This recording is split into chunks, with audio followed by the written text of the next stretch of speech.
So where are we at right now? I mean, yeah, I'm not panicking, but you can't be feeling good right now.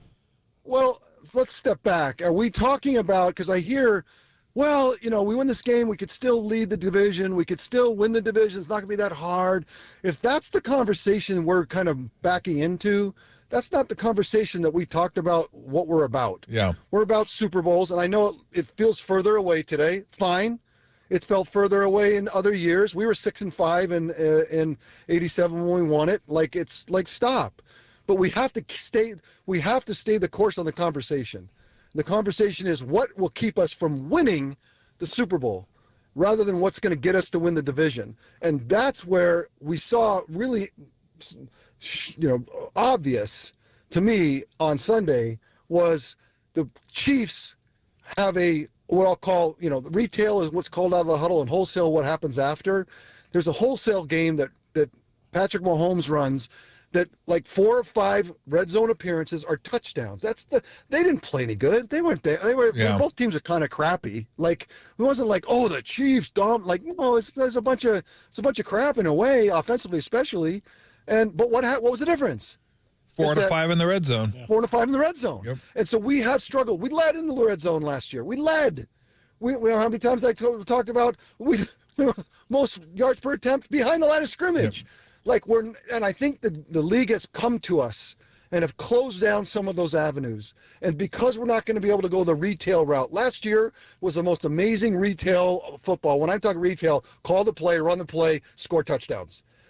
And we're going to be forced into a lot more backyard stuff if we're going to compete at the top level, not to win the division, but to get to the Super Bowl. And so we've got to figure out how we become more of a wholesale team. I've been talking about it for a couple of weeks, and that's, as I said, Brock coming out of the huddle, running the football, RPOs, scrambling and throwing behind his back. I mean, we're going to have to come up with ways to make sure that we're not just going retail down the field hoping that as the league gets closer to us and studies us for 6 months, that we're just going to be able to run the table like we did last year. And I don't believe there'll ever be another year like last year. Yeah. That was an amazing run of what I'll call retail football.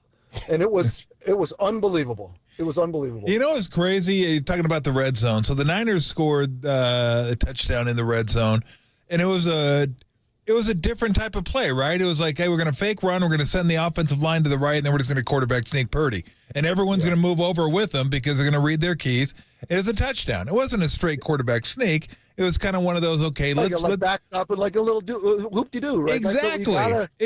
But they're not doing that, Steve. The two best plays I've always found in my extensive play calling duties, running plays in the red zone. But watching plays, the two that work all the time is when you run the tight end from one side behind the line of scrimmage to the other side. Yeah. That's a good one. And then when you run like if they're going to run that zone toss or whatever, you fake it and you send Juszczyk out to block, and then you just let him keep going and you throw it to him. Those, I haven't seen those at all. But I haven't seen any, and I know most of the red zone stuff is your personnel's got to be better, and everyone's got to be really good in the red zone because it's so tight. But you do got to come up with something. Yeah, but if it's not going to get better right away, we're going to have to concoct ways to get into that. Yeah. Because think about it. The game's 14-12. It's been a struggle, but we're in the mix. And then what happens? Patrick Mahomes runs, then he runs again. In other words, that's the game. That was 21-12. Now it didn't end it, but that was that drive of whatever that was, which was not anything. Andy Reid could flip his script over 14 times and not find any of those plays. Yep. Not one of them. And you watch the Ravens on Monday night. I mean, there's some scripted plays. I get that, but there's stuff all over the place, and it just adds to the retail game gets better with the wholesale game in the game today. I mean, you have to be able to create all kinds of opportunities that are off script. And we just got to get more dynamic, and we've got to get more, because we have struggled in the red zone, and the only people say CMCs, it's got to be Christian. It can't be one person. There's no way you lead the league in red zone. It's one guy, and so the leagues come closer to us. They have more of our number. We're going to have to come up with frankly, crazier stuff to try to get in the end zone and make sure we get there. So you may or may not have gone through this before as a quarterback, but I know some have posited this theory. I don't watch the All-22, so I can't really tell. But is Purdy doing too much, and is it kind of natural to do maybe a little too much when your forces are depleted? It's hard. It's hard because I have thrown into the chest of many defenders, right? And when it happens, there's a feeling on the field from the players, my teammates, that go like, honestly, did you mean to do that? Because that was freaking obvious. Like, yeah. Did you do that on purpose? Did you do that on purpose? And it's hard to explain how that's possible, that you could throw it into somebody's chest. And I think when that happens, I will tell you from experience that it's when I'm behind the data, right? I'm behind the defense. I'm behind. Somehow I have, I haven't owned whatever's happened. And a lot of times it's, we talk about Spagnuolo, we talk about what's happening with Brian Flores, we talk about the better defenses, we talk about the Ravens at Christmas last year. There are defenses that create that kind of doubt and anxiety, and then all of a sudden we're getting balls into chests. And so I think it does come, Tom, from trying to do too much. I think there's an element of that, especially when people go down. Quarterbacks want to rise up.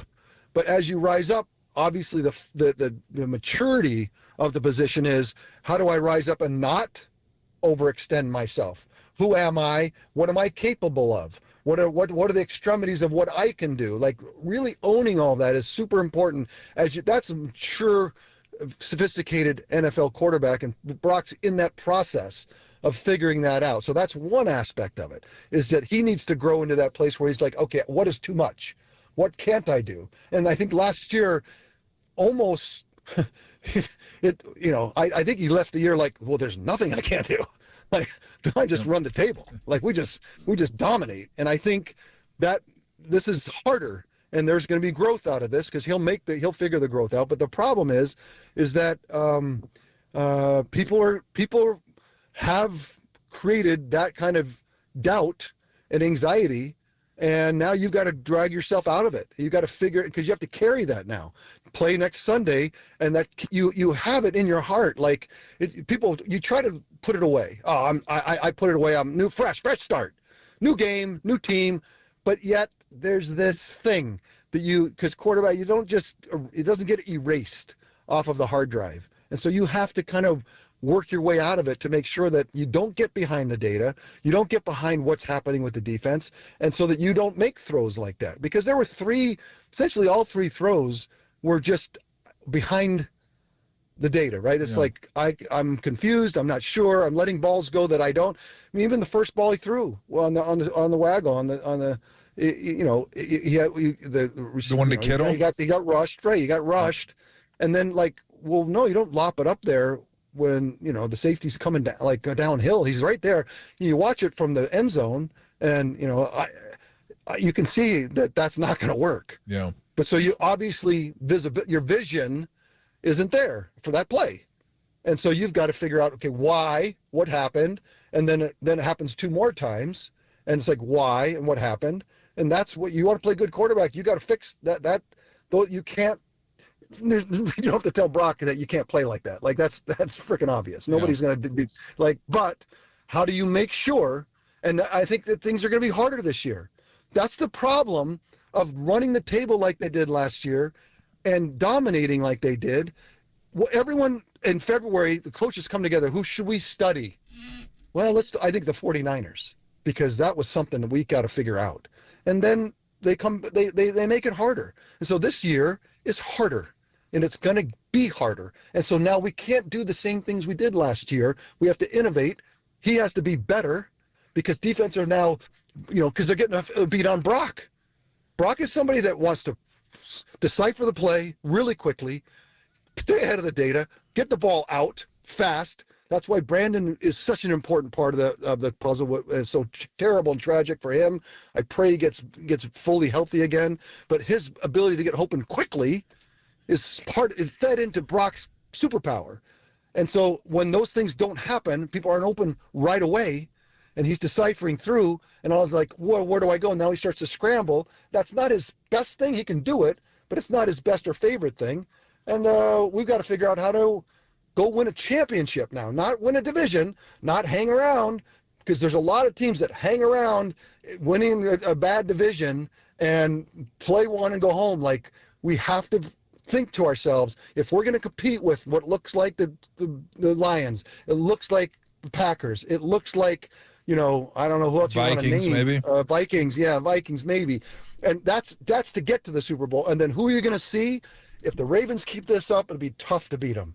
But the Chiefs will be there, the Bills will be there, these kings of wholesale football, which is the football of 2024. That's how you do it both, right? It's 70% retail, 30% wholesale. That's how you do it in today's game. And if you don't have that buttoned up, you're not going to get there. So let's start figuring out how we. Man, I got off on this one. I'm sorry. I apologize for the 30-minute soliloquy on that. No worries. I was digesting it. I'm trying to think wholesale retail. Level of confidence in them turning things around without Brandon Ayuk and if Christian McCaffrey doesn't return. Look, what I just described, if anyone did hang in and listen to me just now. Did you answer that actually in the last one? Because I actually missed most of it. No, I'm going to say, wholesale. Based on everything I just said, it's going to be hard. It's going to be hard, and it's going to be innovation. And it's going to be also, there's going to be, I came to the game the other day watching everyone walk in, and you see the Purdy jerseys, you see the Ayuk jerseys, you see the Debo jerseys, you see the CMC jerseys. It's going to be so like New Year's Day or soon after. If we're going to be able to do this, they're going to be wearing jerseys of somebody they do not have right now. Whether that's somebody that gets traded for, maybe it's Ricky, but it's going to be somebody that needs to rise up and help us. Because it's not, we're a little depleted right now, and I got to believe that December, either Christian McCaffrey or Debo are going to be offensive players of the month. Like, that's the kind of thing that needs to happen for us to get to where we want to go. So, Steve, when you think about an elixir for the Niners, Cowboys a good one on Sunday? Of course, always winning makes a big difference. Absolutely, no question about it, and. We're going to, we'll have to concoct new stuff. We'll have to figure out. And I think there's a lot of complaints I heard, just anecdotally, from fans, and people are just like, look, I want to see the innovation that everyone talks about. And so there was a game last week that felt like we weren't as innovative as we usually are. And I think it's a fair commentary around our whole wholesale retail commentary, is that we've got to figure out new ways to put the ball in the end zone, because we will move the ball. We will be between the 30s. It'll be rank and file. We'll play, especially the rank and file teams. But we got the Bills coming up. We got the Packers coming up. We got the Lions at the end of the season. And the Cowboys, I call them rank and file, even though it's more emotional. But, we still got to – I want to see the things that are going to help us win the Super Bowl, which is red zone. Get from this day forward, can we be top 5 red zone efficiency? Can we – because that's going to be – if you're going to be a Super Bowl champ, from this day forward, we got to be that way. We got to be that team. So it looked to me, and you would have noticed it more so than I, but I use this analogy when Clay was here and the Warriors were rolling. They would guard him. They'd call it a top block, where they'd sit on they'd just top, and they would not let him get to the three-point line. They'd make him go backdoor, make him go inside the three-point line, no matter what. That's just how they'd guard him. It reminded me of the game this week where the Chiefs were doing that to the Niners receivers, except instead of being on the top side, they were on the inside. And they just stood on the inside and said, look, I don't really care where you go, but it's not going to be here. It's not going to be in the middle of the field. If you notice that, the obvious adjustment to the layman is just go outside then. Break it outside. Right. You don't got to go and don't force yourself to go inside. But did you notice that? And are more teams trying to take the middle of the field away from Kyle? And I think it's it's like we're going to man you up. And we're going to take away the inside. Yeah, right. We're going to take the inside away of the field.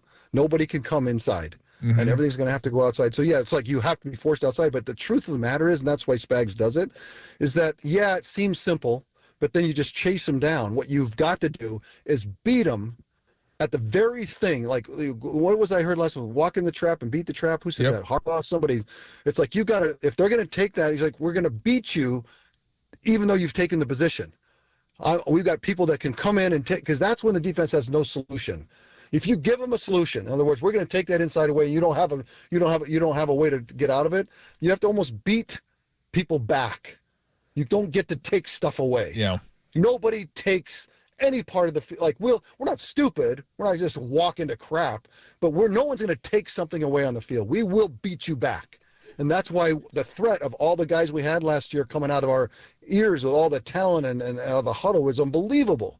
So if we lose some guys, we still have to take the same mentality. And that's why it's harder.